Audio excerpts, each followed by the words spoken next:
tadi ke ilmu khitab. Kalau ini tidak dipelajari, maka orang Khawarij ini megang otoritas. Tidak bisa. Mereka enggak menguasai pintu surga maupun pintu neraka, enggak bisa. Mereka dengan seenaknya, tobatnya orang yang pernah gini enggak diterima. Tidak bisa. Wilayah yang nerima tidak itu wilayahnya Allah Subhanahu wa Ta'ala. Sehingga kita tetap berpendapat sesuai eksplisit yang ada di Quran. Walillahi mulkus samawati wal ardi. Apa? Yaghfiru liman yasha wa yu'adzibu man yasha. Sehingga enggak boleh kita pegang otoritas agama, enggak boleh. Kita hanya bisa menjelaskan. Kalau pegang enggak boleh. Misalnya saya dengan sampean surganya dulu mana? Bisa saja dulu jenengan. Kok bisa Gus? Ya kan mungkin wah keren ngaji tawaduk mau. Mungkin saya dari bab tawaduk keren sampean.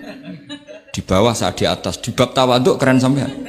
Sehingga kalau surga kok jalurnya tawaduk mesti dulu sampean. Karena sampean di bawah saya di atas. Tapi saya nanti protes sama Allah. Protesnya gini, posisi saya diperintah ya. Gayanya mereka duduk di bawah, tapi merintahkan saya supaya mau mengajar.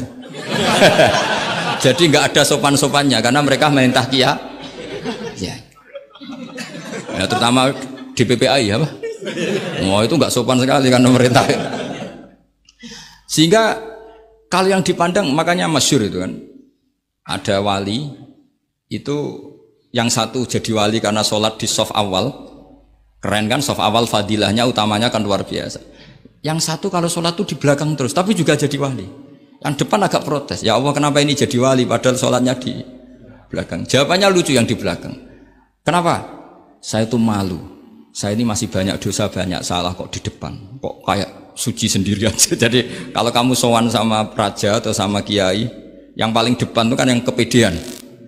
Dia milih yang belakang jadi sopan aja, agak terlalu dekat gitu. Orang itu tidak pernah tahu. Kadang-kadang Allah itu kita tidak pernah tahu. Andai kan boleh dibahasakan, kita tidak pernah tahu cara berpikir Tuhan. Jadi Allah itu zat yang mau, ya itu tadi otoritasnya penuh. Makanya saya pernah cerita di mana-mana di kitab-kitab yang saya baca itu ada dua orang yang ahli neraka, sudah di neraka. Ini sekaligus ijazah, saya ulang lagi sekaligus ijazah, bisa dipraktekkan nanti itu. Setelah itu dua orang ini dipanggil ke surga sama Allah. Allah itu tanyanya ya aneh, enak di neraka? Ya udah enak di neraka. Ya gak enak di neraka kok ditanya enak enggak ya gak enak. Ya sudah kembali lagi ke neraka. Lari kencang-kencang, lari menuju neraka. Lari.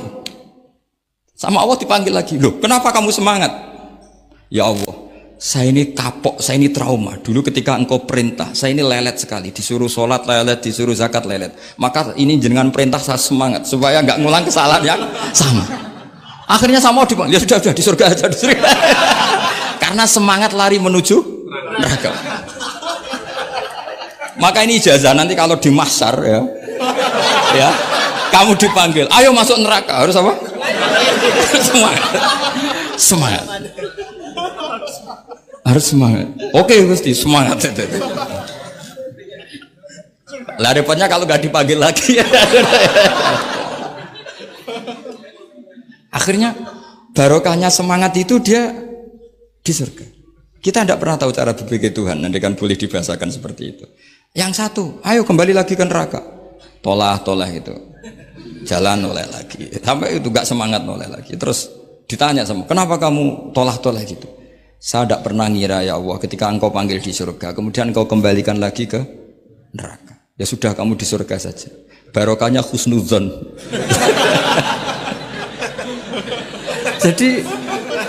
Jadi Tuhan itu unik. Makanya dalam tradisi ulama itu ad-dinu ar-riwayah, agama itu riwayat. Sebagian diredaksikan inna hadzal ilma dinun fanzuru amman ta'khuduna dinakum. Agama ini, ilmu ini agama, maka lihat riwayatnya. Karena kita tidak pernah tahu cara berpikir Tuhan. Kita harus mengikuti riwayat yang diutarakan Rasulullah SAW. Karena kita tidak pernah tahu. Kayak tadi ada orang diinjek, kita mesti kan terprovokasi ingin bela yang sujud menyalahkan yang injek. Tapi ketika yang sujud mencatut nama Tuhan, Allah tidak akan memaafkan kamu. Itu Tuhan tersinggung karena sifatnya direduksi satu, diambil satu, disembunyikan satu. Loh, ada kan dia begini mungkin malah Allah maklumi. Saya tidak akan maafkan kamu. Enggak apa-apa Allah, kan saya. Kan tidak mencatut namanya Allah. Selama hidup saya tidak akan maafkan kamu. Allah nggak akan tersinggung. Karena dia sebagai manusia tentu punya dendam, punya rasa mangkel, punya emosi. Tapi kalau ketika bilang Allah tidak akan maafkan kamu, berarti dia mencatut statusnya Allah. Dan Allah disifatkan hanya satu dari sifatnya Allah, yaitu hanya sifat menyiksa. Padahal Allah punya sifat memaafkan. Ini hati-hati bagi orang-orang soleh, orang-orang yang terlalu berpikir keras dalam Islam, nggak boleh seperti itu. Masyhur itu kan, ada satu perkampungan yang sering secara masif terstruktural mau menghabisi Nabi, yaitu namanya kampung Usoyyah, Ro'lan sama Zakwan. 3 kampung ini sering koalisi mau menghabisi Nabi. Sampai Nabi sering kunut nazilah, Allahumma an Ro'lan wa Zakwan wa Usoyyat asad Allah wa Rasulah. Sering dipasutkan gitu. Tapi Allah malah nurunkan wahyu, Muhammad, kamu tidak boleh intervensi saya seperti itu. Bisa saja mereka dapat hidayah. Semenjak itu Nabi meninggalkan kunut nazilah.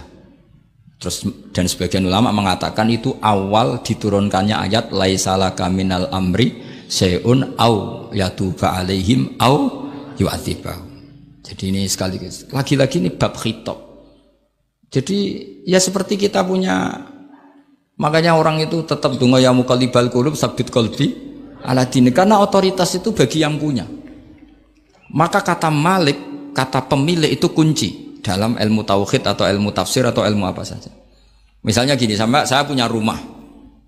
Saya punya rumah yang ruangan depan itu ruang tamu, tentu dapat perlakuan khusus. Sering steril, sering bersih, bahkan dihias pakai bunga, pakai macam-macam. Ruangan tengah biasa. Ruangan belakang buat buangan sampah, buat WC, buat macam-macam. Sah apa enggak? Sah. Kenapa? Karena saya pemiliknya. Apa? Karena saya? Tapi kira-kira yang sedang di ruang tamu, tanah yang sedang di ruang tamu yang dimanjakan juga enggak boleh kumol luhur. Bisa saja suatu saat saya rubah pikiran, rumah saya tak balik dari menghadap utara ke selatan. Yang dulu WC jadi ruang tamu, yang ruang tamu jadi WC. Langsung perlakuannya rubah 180 apa derajat, jika 360 derajat. Nah itu yang di sini nih, kenapa orang soleh pun tetap takut sama Allah, karena Allah tuh yaf'alu ma yasha, bisa melakukan apa saja. Sehingga tradisinya ulama ketika zaman ini sudah rusak seperti ini, ulama-ulama tidak ada yang khawatir, karena Allah mensifati dirinya Al-Hadi sebagai zat penunjuk. Coba kita sudah tidak ditungguin nabi, nggak ditungguin wali, nggak ditungguin orang-orang soleh dulu, tapi agama itu ya jalan sampai sekarang. Ada orang ngaji, ada orang sholat, ada orang zakat. Andekan agama itu diserahkan manusia, sudah kita tidak bisa mempertahankan agama ini di zaman seperti ini. Tapi karena Allah itu Al-Hadi, zat yang memberi petunjuk, dan sifat Allah Ta'ala pasti tata'atsaru bi khalqih, pasti ada akibatnya di makhluk. Seperti Allah mensifati dirinya Ar-Razzaq, yang memberi rizki. Buat zaman buyut-buyut perang dijajah Belanda ya tetap makan, ya tetap kawin. Kadang istrinya banyak padahal zaman jajan Belanda. Kita enggak dijajah aja susah. Dulu itu babah kamu istrinya 1 atau 2, buyut-buyut kamu banyak yang 2 padahal miskin. Karena Allah mensifati dirinya Ar-Razzaq. Mbok keadaan kayak apa orang tetap dapat rizki. Begitu juga Allah mensifati dirinya Al-Hadi. Mbok keadaan dunia rusak kayak apa tetap ada yang dapat hidayah. Jadi kamu tidak usah khawatir terhadap agama ini, karena Allah mensifati dirinya apa? Al-Hadi, zat yang memberi kayak apa Amerika, kayak apa Korea. Saya itu pernah di Korea, katanya negara ateis. Di sana TKI yang nyari uang, ternyata di sana itu bikin masjid. Coba kalau Allah menghendaki, di Korea ada masjid. Karena bikin masjid gak boleh, kalau nyewa boleh. Jadi Korea itu ada satu aturan kayak di Jepang, kayak di umumnya negara maju. Yang sudah fungsi sosial itu tetap sosial, gak boleh menambah yang baru. Jadi kalau dari gereja dibeli masjid boleh, tapi kalau tanah lapang dipakai masjid gak boleh karena ngurangi tanah. Tapi kalau dari gereja jadi masjid boleh, dari bar untuk masjid boleh, dari pantai asuhan jadi masjid boleh. Pokoknya yang fungsi sosial. Saya pernah ngaji di masjid itu, bawahnya bar, atasnya gereja, atasnya lagi masjid. Kadang ya balik masjid dulu, bar, baru gereja. Karena memang yang sudah kawasan sosial ya kawasan publik ya untuk publik. Kita tidak pernah mengira kalau di sana ada tauhid. Tapi Allah itu Al-Hadi, apa? Allah itu Al-Hadi. Sehingga ya delala ada orang Indonesia kerja di sana, terus nuraninya tersiksa kalau tidak ada tempat sujud. Akhirnya mereka urunan bikin masjid. Itu banyak yang santri saya sering ngaji saya. Ya saya ulang lagi ya. Jadi cara mikir khitab sama Allah gitu dulu ya. Enggak boleh kamu berpikir khawarid yang membatasi kekuasaan atau hidayatnya Allah Subhanahu wa ta'ala. Karena kita tidak pernah tahu. Sa'labah ngomong gitu itu masalah besar. Karena mengatakan kekasihnya Allah itu pemungli. Karena tadi, wah ini tidak zakat lagi tapi apa? Pungli. Ini apa? Pemerasan. Karena tadi jumlahnya sudah sekitar 4.000, zakatnya kan banyak sekali. Makanya saya mohon, saya model di UI itu setuju. Kalau zakatnya dimulai dari kecil lebih ringan. Misalnya kita gaji 1 juta, dipotong 25.000 kan ringan. Tapi kalau gaji kamu 1 miliar, kan mendingan untuk bayar supir buat yang jaga gudang, kan mesti pikirannya sudah macam-macam daripada dipakai zakat. Ya, jadi diantara menganalisis Quran adalah apa? Dudukkan Allah sebagai malikul umur kulliha, yang menguasai semua urusan. Tapi kalau kita apapun hebatnya hanya sebagai ulama, hanya sebagai mufti, hanya sebagai kiai, itu tidak punya otoritas. Sehingga misalnya banyak kan, misalnya anak yang kita cintai, kita modali malah bangkrut, yang tidak kita modali malah kaya. Karena urusan tidak di tangan kita, tapi di tangan Allah Subhanahu wa ta'ala. Masjid juga gitu. Masjid yang dikelola secara sehat, ramai jamaahnya gini-gini, itu dikelola oleh manajemen. Ada masjid yang kelihatannya sepi, jamaahnya ya sedikit, tapi kadang-kadang diridhoni Allah. Kenapa? Karena masjid itu enggak menjadi problem sosial bagi komunitasnya. Saya beri contoh, masjid ramai tentu baik, enggak perlu saya ceritakan, karena masjid ramai itu ya mesti baik. Masjid yang banyak jamaahnya tentu baik, itu enggak usah dibicarakan. Tapi ada beberapa masjid yang sepi, tapi Allah itu suka. Kenapa? Karena lembaga agama itu enggak boleh mengganggu sistem sosial. Jadi kita tidak pernah tahu cara berpikir Nabi. Yaitu banyak kan sahabat habis sholat duhur ba'diyah di masjid, qobliyah di masjid. Apa kata Nabi? La taj'alu buyutakum kuburan, cung nak apik aja mbok entek-entekno ning masjid. Omam ya bagai keapian. Rumah kamu jangan jadikan kuburan. Jadi sholat sunatnya di masjid, ba'diyahnya di masjid. Pulang-pulang tanya, "Mah, makannya di mana?" Terus marah-marah karena kurang disediakan makanan. Kan lucu kan? Di masjid qobliyah, ba'diyah, pulang-pulang tanya apa? Makanan. Tersinggung lagi kalau belum disediakan. Akhirnya apa? Anak-anak kita yang kecil kenangan melihat bapaknya itu apa? Bapak itu orang yang kalau dari masjid tanya makanan dan marah kalau tidak kesampaian. Coba kalau kamu datang dari masjid sholat, kenangan anak kamu apa? Bapak itu orang yang kalau datang dari pergi sholat. Sehingga kenangan anak-anak kita ini melihat kita sholat sujud di rumah. Jika Nabi membahasakan apa? Jangan jadikan rumah kamu sebagai kuburan, kasih jatah sholat. Sehingga ulama mengatakan jamaah itu paling baik itu di masjid untuk jamaah fardu. Untuk sholat sunat beberapa malah sebaiknya di rumah. Sehingga saya ini sebagai kiai ya sering bingung. Bingungnya kadang ada orang terlalu overacting, ingin masjidnya ramai sehat. Yang satu enggak. Saya ini sering dipamiti, ya saya akhirnya bingung. Bingungnya ya barokahnya ngalim itu bingung, kalau nggak ngalim malah nggak bingung. Karena ya sudah harus gitu. Sampai tak beritahu ya. Nabi awal ngendikan itu ju'ilat lanal ardu kulluha masjidan. Semua tanah Allah itu hakikatnya masjid. Apalagi ini rumah kita. Anak kita biar menyaksikan saat kita sujud, saat kita baca Quran, saat kita ngaji.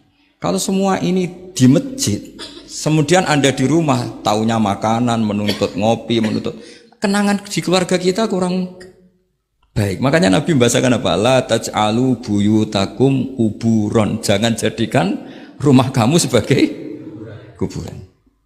Apalagi ada pepatah lagi, al-ummu madrasatul ula. Ibu adalah madrasah pertama. Coba kalau kita ngajarin Quran di rumah, ya tentu masjid ya tetap ada kegiatan, tapi jangan sampai mematikan rumah. Sehingga kita sebagai ulama itu ada masjid ramai ya seneng, ada masjid setengah ramai ya nggak apa-apa, asal efeknya menyebar ke masyarakat. Jadi ramainya masjid ya baik, tidak ramai kalau yang ramai ibadah di rumah-rumah juga baik. Maka dulu zaman Nabi Musa malah istilahnya waj'alu buyutakum qiblata wa aqimus sholat. Jadikan rumah kamu sebagai kiblat, sebagai tempat ibadah. Coba kenangannya Nabi kalau sholat malam itu di rumah apa di masjid? Di rumah. Sehingga Aisyah punya kenangan sampai hatta waromat kodamau sehingga kakinya Nabi bengkak. Dan Nabi alami saja. Kamu kira Nabi sholat punya kayak anak-anak sekarang kan yang kayak ada ruang sholat. Ternyata hanya dipasang sajadah sama tasbih, nggak pernah dipakai. Kalau Nabi enggak, yang dipakai Sayyidah Aisyah itu ya tempat sholat. Sehingga kata Aisyah, Nabi itu sholat di tempat tidur saya. Kalau Nabi sedang berdiri, kakiku tak selonjorkan. Kalau Nabi sujud, kakiku tak ingkretkan. Ya di tempat Sayyidah Aisyah tidur itu. Nabi sholat. Pas berdiri kan berdirinya Nabi lama, Aisyah selonjor. Pas Nabi mau sujud, kakinya diingkretkan.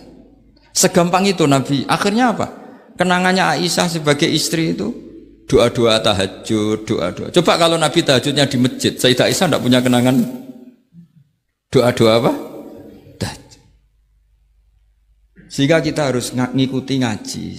Kalau nuruti teori ya, sholat itu ibadah. Sebaiknya kalau ibadah ya di tempat ibadah. Tidak seperti itu cara pandang. Kata Nabi, semua buminya Allah adalah saksi kita ketika ketemu Allah. Semakin saksi itu banyak, maka semakin baik. Maka kalau sholat sunat, kesunatannya itu pindah-pindah tempat.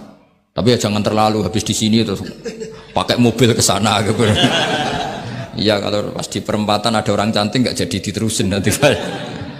Tapi ini sama saya cerita ya. Jadi di antara mengkaji Quran itu mengkaji cara Allah membuat khitab. Dan yang kunci semua adalah Allah adalah zat sing otoritatif malikul umurikul dia.